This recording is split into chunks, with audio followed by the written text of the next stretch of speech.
大家好，我是魏之超，我们继续来聊怕死人类行为的驱动力。今天这期节目要说的重点是，当死亡恐惧出现在我们的意识层面和无意识层面的时候，我们的应对机制是很不一样的。我们先从一个实验开始说起啊。你还记得我们讲《怕死》这本书的第一期节目里提过的一个实验吗？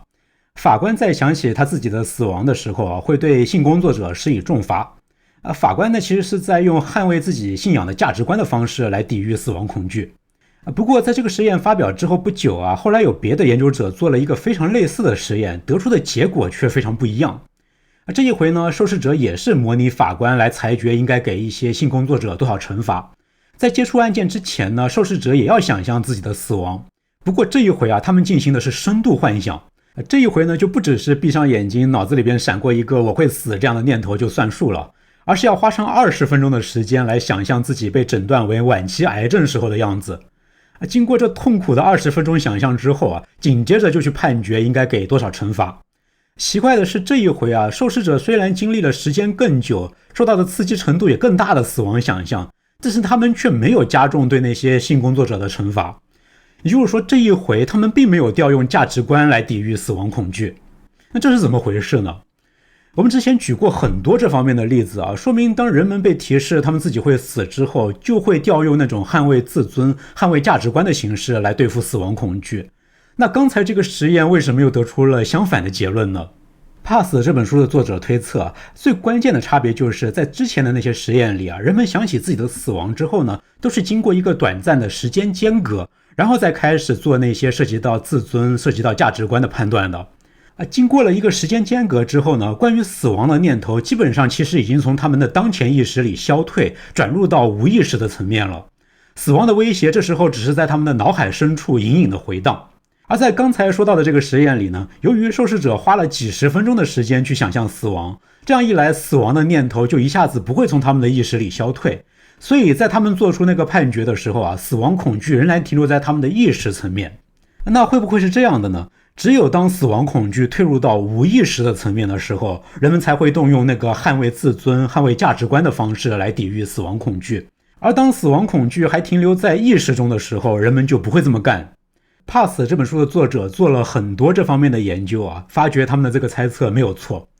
比如说在一个研究里他们让美国的受试者读一篇反美的文章和一篇亲美的文章。如果受试者在联想到自己的死亡之后先休息一段时间再做判断的话，那他们就会更加讨厌那个反美的文章，更喜欢亲美的文章。但是如果联想死亡之后是立即做判断，那他们的好恶就不会变得这么的明显。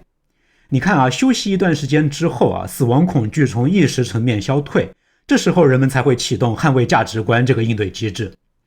他们还做了一个非常类似的实验在读那篇文章之前呢，先在电脑屏幕上快速闪现一些跟死亡有关的词语比如说死亡尸体等等。这些词语呢，只在屏幕上停留几十毫秒，这点时间人们根本都意识不到看到过这些词。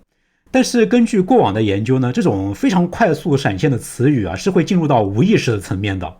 结果发现当美国的这些受试者在无意识中看到过死亡尸体这样的一些词汇之后他们也会变得更加讨厌反美的文章，更加喜欢亲美的文章。可见用捍卫自尊、捍卫价值观这样的一种方式来抵御死亡恐惧这样的一种操作，只有当死亡恐惧出现在无意识层面的时候才会被激活。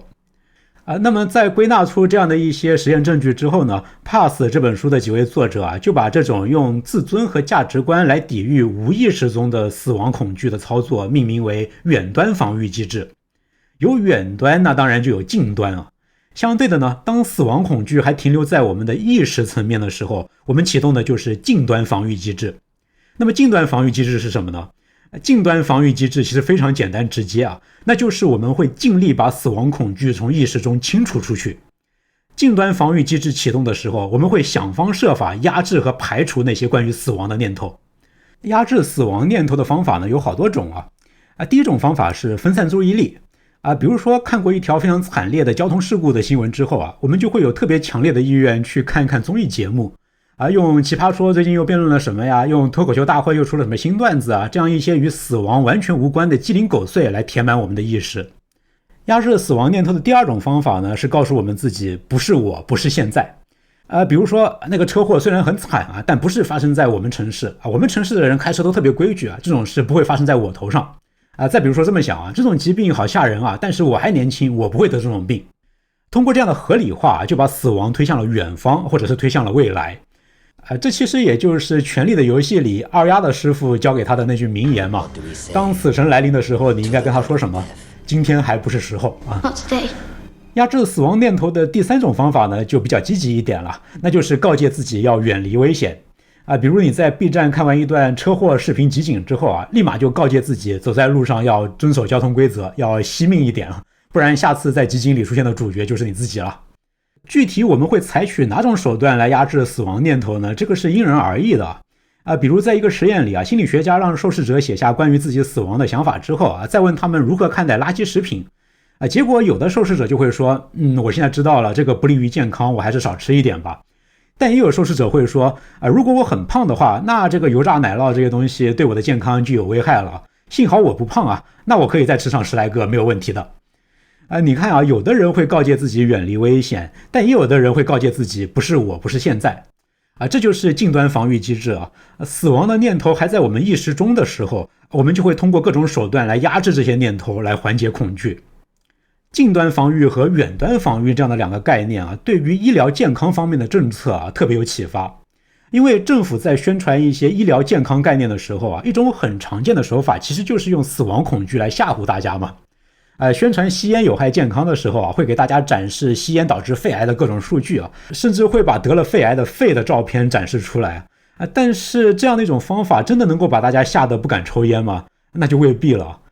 一个烟民在看到吸烟导致肺癌的这些数据和照片之后，如果他立刻做选择，他很可能会表示要戒烟，因为这时他启动的是近端防御机制。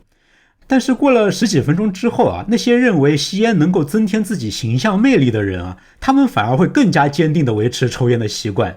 因为当死亡恐惧从我们的意识层面退却，人们启动的就是远端防御了。这时候这位烟民就会更加热烈地拥抱他自己的价值观。如果吸烟与他的价值观是吻合的，那么死亡恐惧反而会让他更加坚定地吸下去。这个效应其实已经在实验里面被证实了，而且是被反复的证实。比如说欧美的消费者在写下自己关于死亡的想法之后啊，如果立即做消费的话，那他们就会去买那种高防晒倍数的防晒霜啊，因为这样可以降低皮肤癌的风险嘛。但是如果是隔了一段时间之后再去做消费呢，那么那些爱追时髦，想把自己晒成那种流行的棕色皮肤的人啊，他们反而会去选择那种防晒倍数更低的防晒霜再比如说那些喜欢飙车的飙车党，在想到自己的死亡之后，间隔几分钟，他们就会更加高速的去飙车。有性瘾的男人在想到死亡之后，间隔几分钟，他们反而会更加渴望进行无保护措施的性爱。你看远端防御会让我们更加坚定地坚持我们的价值观，按照我们的价值观去做事。那么如果一个人正好是三观不正的，那么死亡威胁反而就会让他更加努力地去作死了。这是一个挺有趣的悖论所以在宣传那些健康知识的时候政府就很有必要考虑到人们这种微妙的心态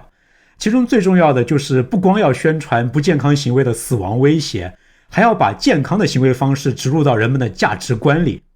比如说如果在宣传戒烟的时候形成一种氛围，让大家觉得不抽烟才是酷毙了，那么那些本来想用吸烟来增加自己魅力的人，才有可能在死亡恐惧的暗示之下去戒烟。这种思路同样已经在实验里边被证实了好，那么今天这一期节目呢，其实扩展了第一讲的内容除了知道人们爱用自尊和价值观来抵御死亡恐惧之外现在我们也知道我们会在什么时候激活这样的一种手段。好，下一期呢是怕死人类行为的驱动力这个主题的最后一期。我们最后要谈一谈，在知道了关于死亡恐惧的这些知识之后，我们到底可以拿死亡恐惧怎么办？我是魏之超，如果你喜欢我的节目，请你关注、点赞、收藏、评论，我会在这个频道里坚持输出各种心理学新知。那么今天就到这里吧，我们下期节目再见。